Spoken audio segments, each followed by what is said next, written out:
Professor Frank Sisson, I see, would like to pose a question. So we assume the Church of Jerusalem influenced other traditions as well. Yes. Right, so is also your study an attempt to look at them, remnants that are found in the Church of Antioch or Alexandria or even further afield? And is that also a way? And then the groups that worshipped alongside of them in this period, how often do they, I mean, you mentioned texts that are only available in Armenian version, so I would assume they also may have kept certain elements of so first, looking at the influence of Jerusalem on other places, lots of scholars have been doing that. So it was always, the emphasis was on the Palistinization of, for example, Byzantine worship. So how come in Constantinople they were doing Holy Week the way it was done in Jerusalem? This was better known because there was more access to sources. And the influence of Jerusalem on other Christian centers from Constantine until the 7th century, that's been studied. Further afield, even the influence of Jerusalem on the East Slavs, there are some people that have been working on this. Losiva, I think she's in Russia, she has studied early calendars from Novgorod and shown that there are some dates that match up more with the Jerusalem commemorations than with something that one would expect from Constantinople. So it's still kind of, I think she's, I don't know if she's still working on that question, but people are looking at this continued and prolonged influence of Jerusalem on other centers. So I'm aware of the general literature on that topic, but it's not so much in this book, because the question was more the influence the other way of how the tradition was lost. But then... I was just going to say, but I think, if I may intervene, because what you spoke about very comprehensively between 4 and 5 was precisely those distinctive Syriac traditions, you know, related to processing, to particular. I got the sense that maybe Frank was interested in that, and maybe you kind of jumped over that just because you did such a good job between 4 and 5. I mean, I think people are. Well, I'm not sure. I'm not going to try to get inside his head. But okay, and the second question, the second question about the different communities in Jerusalem, since the 4th century, one of the earliest pilgrims to the Holy Land is a pilgrim from Bordeaux. And then another pilgrim, a nun from either France or Spain. And so a lot of these people would come and visit the Holy Land and then stay. And so you have Armenians and Georgians coming there. You have Frankish monks. And so basically we get this impression that they were, the way it is now, that, you know, the Holy Sepulchre is divided among different groups, that this is how it always was from the beginning. Well, it wasn't. This is only after the Crusades that there were various treaties and pacts from the different groups that negotiated for sharing the space. But until the First Crusade, the church was always and continuously in the hands of what we would call today the Greek Orthodox Patriarchate. And so all these other Christians would come, and they were welcome to, they were all in communion at that time. The Armenians weren't, already from the 6th or 7th century. But until that time, what was a common practice, and it's described in some descriptions of monastic rules from St. Sabaslavra, that to avoid heresy or questions of liturgical practice, each group was allowed to pray what we call the Liturgy of the Hours, and the Liturgy of the Word in their own language. And then for the Eucharist, or the Liturgy of the Eucharist, the Divine Liturgy proper, the part of the Divine Liturgy from the Great Entrance, so to say, they would have to come together. So that means we have a lot of texts in translation in Armenian, in Georgian, in Christian Palestinian Aramaic, later in Arabic, that are copies of this Jerusalem way of praying and reading the scriptures, and they would have been these were basically books for personal translation or for private use, but the official liturgical language was Greek until the First Crusade, and you would have people then allowed or joining in then Syriac, or Christian Palestinian Aramaic. Later Arabic was kind of like the second language. If you didn't understand Greek, then they would repeat some things in those languages, and then you could get like a personal translator that would tell you what's going on. Like the nun from France or Spain, she didn't know Greek, so there were Latin monks that were translating for her, and then she wrote all this down.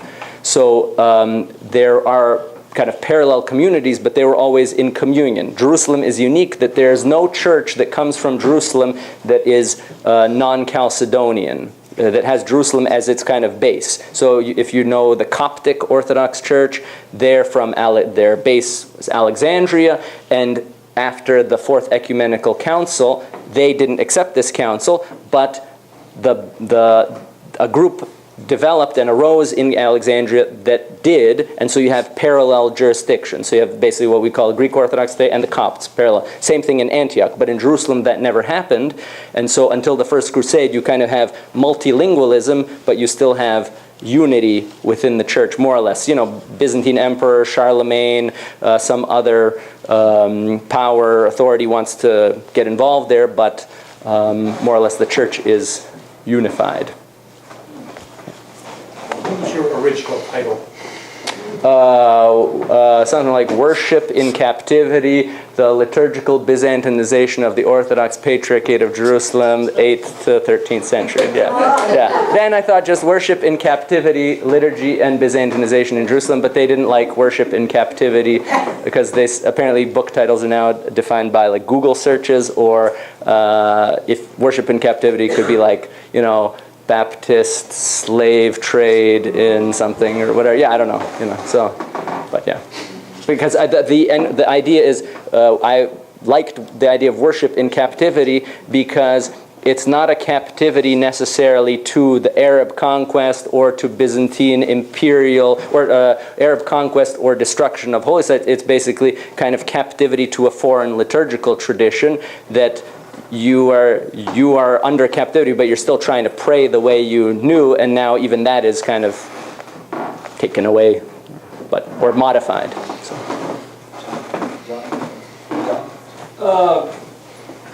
Question has to do with the period of the Crusades. Was there any liturgical cross-fertilization between the Greeks and the Latins in terms of liturgical tradition?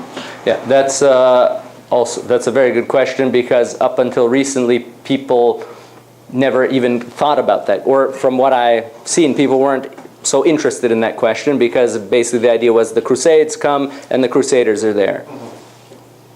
Who cares who was there before? And now there are some scholars that work on Latin liturgy in the Crusade period, and some organize conferences to try to bring the different groups, the scholars on the different groups together to discuss what was going on in the 12th century in Jerusalem.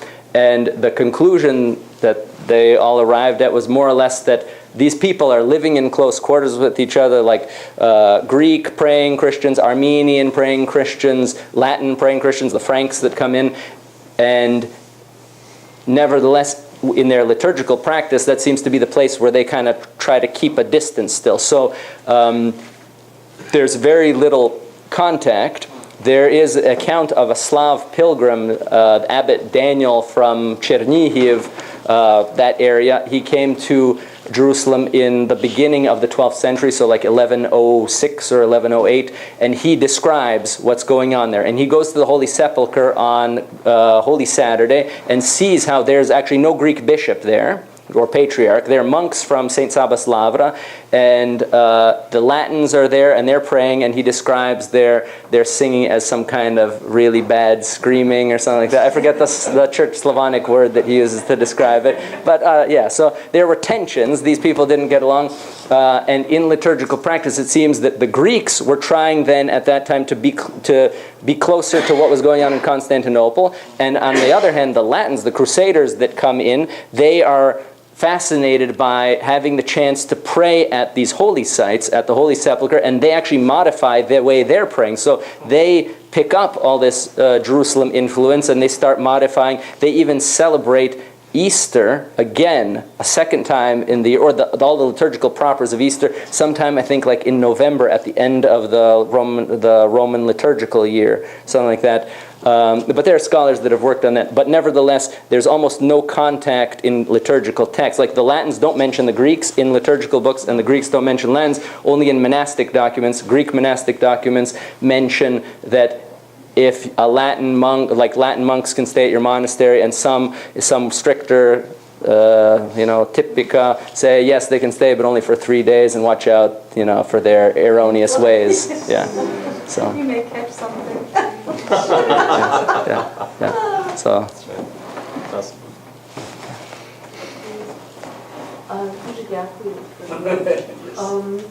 There were two comments, and I wanted to ask this question at your first session, but there wasn't enough time. But during the break between the two sessions, a few of us were commenting among each other about your references to Egeria, this French or the nun from Gaul, 4th century, I think, that her diaries were the basis of much of this information about how the liturgy looked in Jerusalem in that period.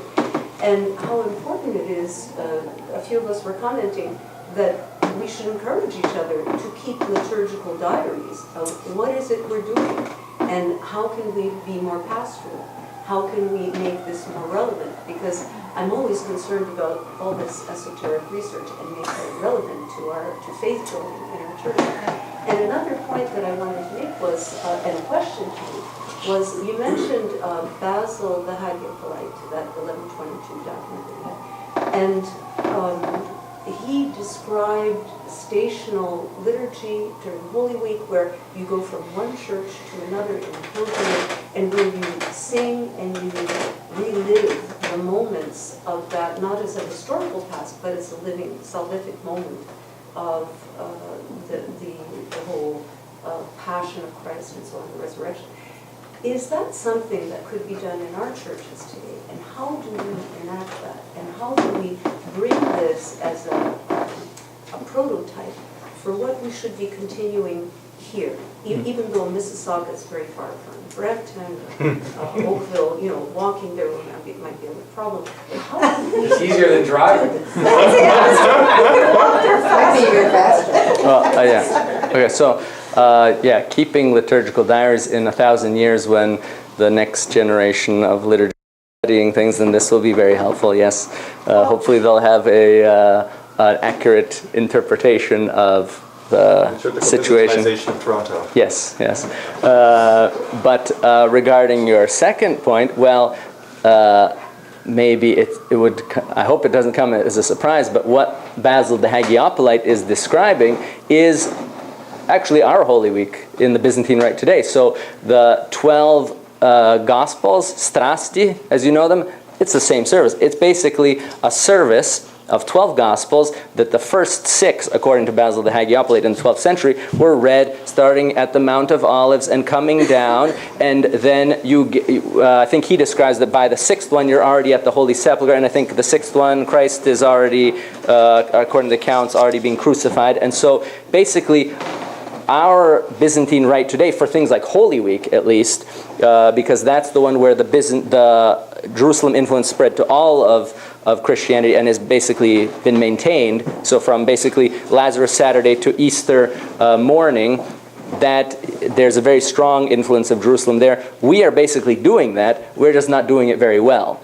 And Manifestations of the cross. well, we don't go anywhere. Yeah, so that's one thing. That's a result of having Byzantine liturgy come out of the formative period of the Ottoman captivity, where you can't go outside the city, the walls of your church, and we have, and a lot of these things were intended to go in procession. So these hymns that we think, we have to sing these antiphons, and why do we have to sing it so long? Well, because when you're processing from Mount of Olives down to Gethsemane, then you don't want to walk in silence, so you're singing something and you're repeating it. Now we're repeating everything, but we're not going anywhere. So I'm not saying to go, I'll add this as a slight footnote. early church fathers said it's dangerous to go on pilgrimage because you could, to the Holy Land, because you'll be extremely scandalized by what you see there. You've all heard, I don't know, has somebody been to the Holy Land here? Yeah. Okay, so either you had a great experience or you had a horrible experience or you had a mix of both. Yeah, or both. So you probably saw the monks hitting each other with the brooms, or some monk at the Holy Sepulchre drinking his like frappuccino and telling like, go into the tomb of Christ. So that's one hint. But if you go there and you know the Byzantine liturgical tradition, then you see, aha, we sing about Zion and Gethsemane and the Mount of Olives, and now I kind of know where that is, and it comes kind of alive. It's not a requirement. In Christianity, it's not like Islam that you have to do the Hajj once in your life, and some church fathers say, do not go on a pilgrimage, you'll get scandalized. Others are writing accounts of like travel guides, how to go to the Holy Land. But nevertheless, if you kind of know where all this is, then I don't know, it would be ideal to be able to go somewhere during these services as well, but at least you have an idea of where the church, where Christ was going, where the church is going in our liturgical tradition, whether it's, Oakville or Mississauga or Brampton. You are kind of going with Christ and with the apostles and church, and the church kind of at least in your heart or in your mind or both, or so I wouldn't say to immediately try to go somewhere, because then people they'll just think, Jesus went on a procession from, I don't know, like the front doors of the church in Oakville to the daycare or something, and But I think the first thing is to explain this passage. Yeah, explain this, learn about it, and organize a pilgrimage to the Holy Land, a good one, and prepare, and then go see it, come back. The half of you that aren't scandalized can then implement this or have a sense of explaining this to other people in parishes. So I think there is some practical application here. It's not all esoteric. Yeah. This Byzantinization, if we today in 2018 were able to connect more practically with our Melkites, Chaldeans, Coptics, how many 13 rites in the Catholic? I mean, those what I call whose roots probably very much in different roads wouldn't our Byzantine become more like, you know what I mean? If we had this more in practical connection with them. Sure. I don't know if liturgically or we don't at all. I mean, I shouldn't say that. I don't see that. Yeah. I've become more familiar since they're renting our church. I've grown to learn who the Chaldeans are, or who they think they are now in Canada, and how they're kind of, They don't speak Ukrainian yet. we're stuck in that Ottoman. So you're basically speaking against ethno-phyletism and for basically Christian communion. I think that it can't hurt, and when I'm not strong enough to do that yet. Well, I think the one thing that one could think of with Byzantinization, it's like Latinization. The Melkites, they themselves, after Vatican II, were talking about, the evils of Byzantinization. Like for the Ukrainian Catholics, talk about Latinization, and Melkites in Egypt and Lebanon and Palestine were talking about Byzantinization, and they wanted to go back to this ancient Jerusalem rite, but they kind of didn't know the details of it, and thank goodness they didn't, because the Liturgy of St. James, that was the original liturgy, is probably 3 times longer than Liturgy of St. John Chrysostom, so their faithful probably would have killed the priests or something. So, One last question?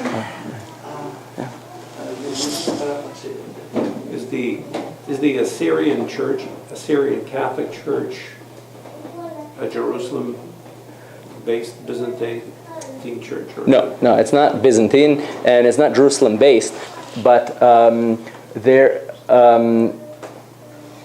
just as I mentioned that Jerusalem had its own local tradition and then influenced other centers, and Alexandria and Antioch had their own traditions. If anything, then the Assyrian Church of the East is closer to is one of the Antiochian traditions. Yeah, so that means that not everything can be answered by just going back to what was done in Jerusalem. The idea is some kind of balance between local tradition and some common Christian tradition, especially Holy Week coming from Jerusalem, but then other general early Christian aspects that pass into all early Christian liturgies. But Assyrian liturgy is not... So it's Antiochian, but it's not considered Byzantine then? No, yeah. So One last question? No? Okay. I would like to ask Oh, okay. one All right, last question. And this is my funny question, but I'll reword it. What, if any, economic influence was there in this Byzantinization? Mm-hmm. Yeah. Well, in the talk this afternoon, when that Syrian Orthodox monk Rabban Isho was talking with Dionysius Barsalibi and saying, "Oh yeah, I really, Constantinople. Wow, it's like the today's equivalent of, I don't know, New York or whatever city is really amazing. Like, oh, I really want to go there and see. It's really amazing. They have this and that, but he is not even in communion with these people. So just the prestige and the opulence, you could say, would be at least one factor to consider. When after the 10th century, after Caliph al-Hakim destroys the Holy Sepulchre and is being rebuilt, then the Byzantine emperors are sending money. They're paying for the rebuilding, which is interesting that the Arabic sources talk about it and thank the Byzantine emperors for this. The Byzantine histories of the time don't mention this at all. So then it's interesting anyway, that's a whole other question that I've never understood. They didn't want to take credit for their actions. Or even earlier, Charlemagne, there's another document that is, some doubt its authenticity, but it's a list of churches in the Holy Land and how many priests there are, how many monks, how many deacons, and it's an inventory because he heard about the difficulties in the Holy Land and was going to and sent money. And so when Jerusalem has nobody to look for support, they don't have their own resources, then getting help from Constantinople is obviously a big thing. In the present context, the Greek Orthodox Patriarchate would never change anything now because even the restoration of the Holy Sepulchre was financed by the Greek government. Alexis Tsipras was there for the inauguration of the restoration of the Holy Sepulchre, and basically their clergy and a lot of their faithful and monks come from Greece. So this kind of material connection and support is an important factor. So it's interesting that in the Greek Orthodox Patriarchate there's never been a discussion of Byzantinization or returning to some kind of older tradition, because that would kind of destabilize their communion and contact with Greece, for example. So anyway. Destabilize the money. Well, whatever. It doesn't all come down to money, but that's something to consider when you're being persecuted and your option is to go move to Canada or stay in the Holy Land. And Greece and the CIA. Yes, on that.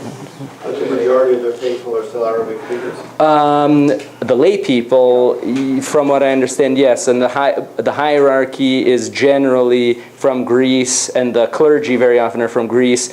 The married clergy are sometimes local, but then there are very few bishops that are Arabic speaking. This kind of shift happened in the last several centuries because there was always a kind of indigenous Greek population that then only left later, I guess, with the independence of Greece or other opportunities elsewhere. So.